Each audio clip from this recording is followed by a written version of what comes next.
హైకోర్టులో చర్చకు వచ్చినప్పుడు ఎకరాలల్లా బీఆర్ఎస్ భవనాలను నిర్మించుకున్నారు, భూములను కేటాయించుకున్నారని కోకాపేటలో 11 ఎకరాల భూ కేటాయింపుతో పాటు 33 జిల్లాలల్లో మీ పార్టీ కార్యాలయాలను కోట్ల రూపాయలు పెట్టి మీరు నిర్మించుకున్నారు.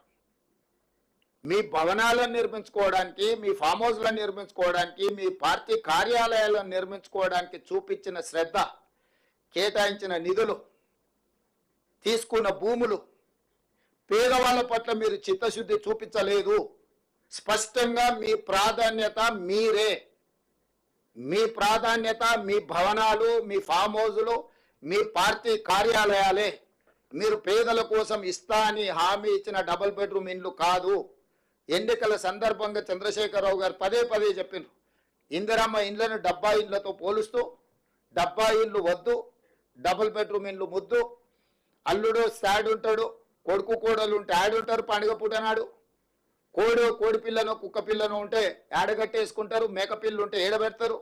ఇట్లాంటి అద్భుతమైన ఉపన్యాసాలు చెప్పిండు. కానీ 10 ఏళ్ళైనా మరి కొడుకు కోడలతో పాటు బిడ్డ అల్లుడు పండుగ పూట వస్తే ఉండాలనో ఇంతవరకు ఏది నిర్మించి చూపెట్టలేదు. మేక పిల్లకు కోడి పిల్లకు దారే చూపించలేదు.